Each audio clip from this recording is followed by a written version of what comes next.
ട്രംപിനോട് രാജ്യത്തിന് മുൻഗണന നൽകിക്കോളൂ, പക്ഷേ ഞങ്ങളെ മറക്കരുത്. കോങ്കോ കർദിനാൾ അമേരിക്കൻ പ്രസിഡന്റ് ഡൊണാൾഡ് ട്രംപിനോട് ഒരു അഭ്യർത്ഥന നടത്തി.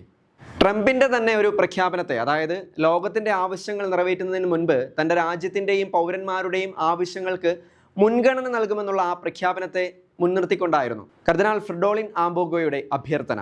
കിൻഷാസയുടെ ആർച്ച് ബിഷപ്പായ കർദിനാൾ ഫ്രിഡോളിൻ വാൾ സ്ട്രീറ്റ് ജേണലിൽ ഇങ്ങനെ കുറിച്ചു: ലോകത്തിൻ്റെ ആവശ്യങ്ങൾ നിറവേറ്റുന്നതിന് മുൻപ് തൻ്റെ രാജ്യത്തിൻ്റെയും പൗരന്മാരുടെയും ആവശ്യങ്ങൾക്ക് മുൻഗണന നൽകുമെന്ന് പ്രസിഡന്റ് ട്രംപ് വ്യക്തമാക്കിയിട്ടുണ്ടെങ്കിലും അദ്ദേഹം ആഫ്രിക്കയെക്കുറിച്ച് മറക്കുന്നത് തെറ്റായിരിക്കും.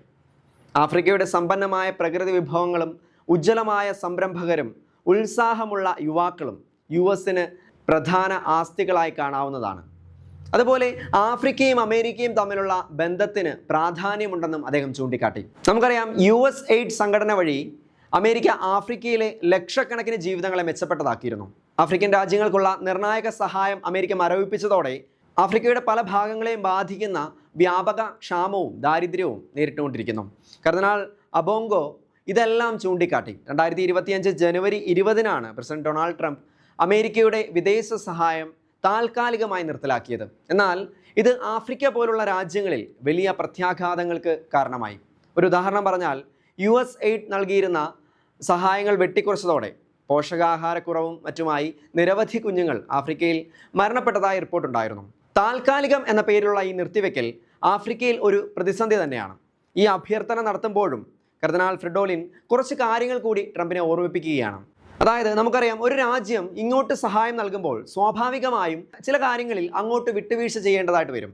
അതേക്കുറിച്ച് കിൻഷാസയുടെ ആർച്ച് ബിഷപ്പ് പറഞ്ഞത് ഇങ്ങനെയാണ്: വിദേശ സഹായത്തിലൂടെ ഗർഭഛിദ്രം പ്രോത്സാഹിപ്പിക്കുകയോ ജനസംഖ്യാ നിയന്ത്രണം നടത്തുകയോ ചെയ്യുന്നത് പോലുള്ള ആശയങ്ങൾ മുന്നോട്ട് വെക്കരുത്.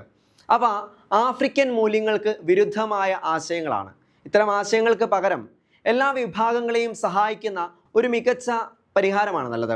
അതുപോലെ സഹായത്തിലൂടെ ആഫ്രിക്കയെ പിന്തുണയ്ക്കുന്നതിനോടൊപ്പം ആഫ്രിക്കയുടെ വിശ്വാസങ്ങളെ ബഹുമാനിക്കാനും കഴിയുമെന്ന് വിശ്വസിക്കുന്നു.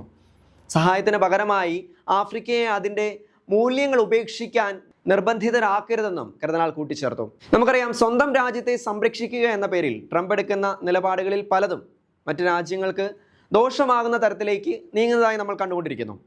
തീർച്ചയായിട്ടും അത്തരം കാര്യങ്ങളിൽ രണ്ട് പക്ഷമുണ്ട്. ട്രംപിനെ സംബന്ധിച്ച് അമേരിക്കയെ കൂടുതൽ ശക്തമാക്കുക, വളർത്തുക എന്നതാണ് ലക്ഷ്യം. എന്നാൽ മറ്റ് രാജ്യങ്ങൾക്ക് അല്ലെങ്കിൽ കാഴ്ചപ്പാടുകളുള്ളവർക്ക് അത് ദോഷമായി തീരാം. ഇത്തരം സംഭവങ്ങളിലെ ഒരു ഉദാഹരണം കൂടിയാണിത്.